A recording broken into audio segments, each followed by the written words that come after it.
अस्सलामुअलैकुम वरहमतुल्लाहि वबरकातुहू। हज 2025 की लगातार अपडेट हम आप तक पहुंचाने की कोशिश कर रहे हैं।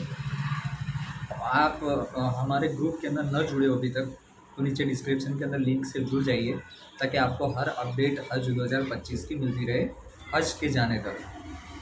तो आज जो बात करेंगे तो वो सबसे पहली बात ये होगी कि 4300 4300 बहुत सारे लोगों के अंदर ड्यू दिखा रहा है, यानी कि अभी आपका पेमेंट बाकी है। दूसरा, रिपोर्टिंग, ऑनलाइन रिपोर्टिंग कैसे करनी है।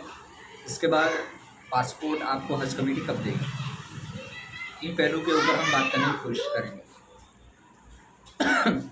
सबसे पहले 4300 रुपये बहुत सारे लोगों के जब कवर नंबर के ऊपर या हज सुविधा ऐप के ऊपर वो लोग देखते हैं तो उनके अंदर 4300 अमाउंट अभी भरने का बाकी है, ऐसा हज कमेटी की तरफ से बताया गया है।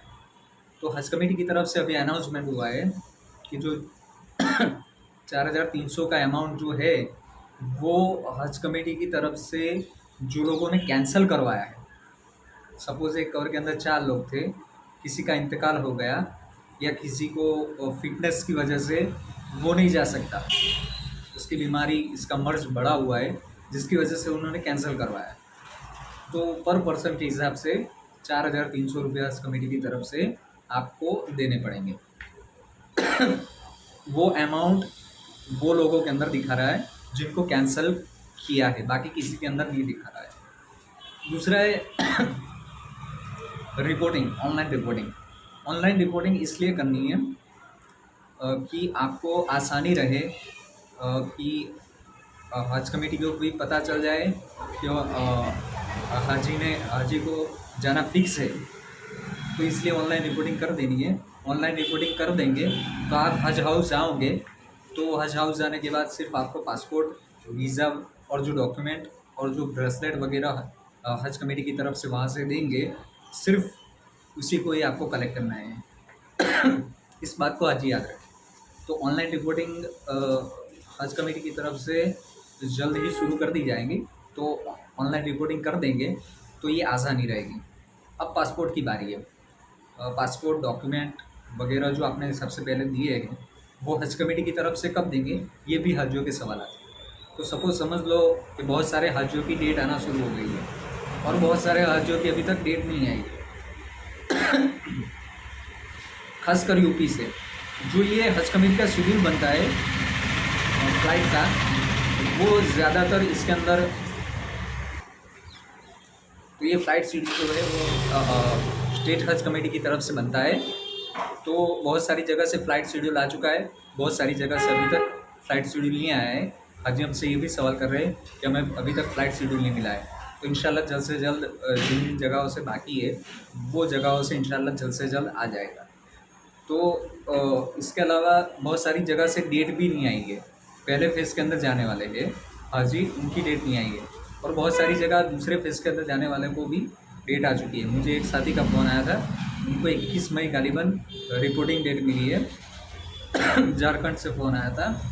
तो इस तरीके से किसी को डेट मिली है, किसी को डेट नहीं मिली है, कहीं से फ़्लाइट शेड्यूल आया है, कहीं से फ़्लाइट शेड्यूल नहीं आया है।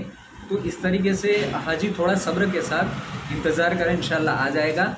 और पासपोर्ट की बात है तो पासपोर्ट कलेक्शन आपको एक दिन पहले होगा।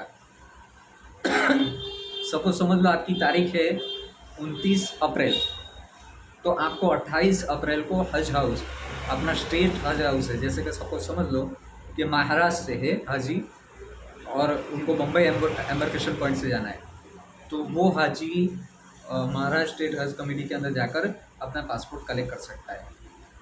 हाँ, एक बात याद रखें कि हाजी महाराष्ट्र से है पर उन्होंने एम्बार्केशन पॉइंट लिया है अहमदाबाद, यानी कि गुजरात, तो हाजी को गुजरात जाना पड़ेगा, गुजरात स्टेट हज कमेटी के अंदर, और वहाँ पर जाकर पासपोर्ट कलेक्ट करना होगा।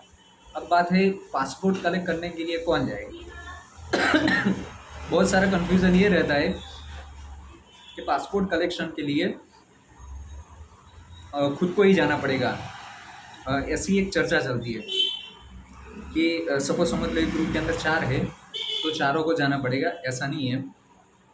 अपने कोई रिश्तेदार है उसको लिख कर दे दो। एक कवर के अंदर 4 लोग हैं, 5 लोग हैं, 2 लोग हैं, 3 लोग हैं। खुद को अगर नहीं जाना है कि मुझे हज के लिए जाना है कल से, तो वो किसी को लिख कर लेटर के अंदर दे दे और नीचे साइन कर दे, अपना कवर नंबर वगैरह ऊपर लिख के दे दे अपनी स्टेट हज कमेटी को। तो इंशाल्लाह वहाँ पर जाकर जो पासपोर्ट कलेक्ट करने के लिए जाएगा, चाहे 4 हाजी का हो, चाहे 5 हाजी का हो, जितने भी हाजी का हो, वो सारे हाजियों के जो पासपोर्ट और जो डॉक्यूमेंट है, ब्रेसलेट वगैरह जो हज कमेटी की तरफ से दिया जाता है, वो सारी चीज़ें हज कमेटी की तरफ से सारे लोगों की, सपोज़ 5 लोग हैं, 4 लोग हैं, सारे लोगों की हज कमेटी की तरफ से आपको जो चीज़ें हैं वो प्रोवाइड की जाएगी। वहाँ पर एक चीज़ भी होती है, मेरे वालिद साहब जब 2023 के अंदर हज के लिए गए थे, तो उनका बोर्डिंग पास नहीं बना। तो कोई टेंशन की बात नहीं है, अगर बोर्डिंग पास की कोई चीज़ नहीं हुई अवेलेबल है हज कमेटी की तरफ से, तो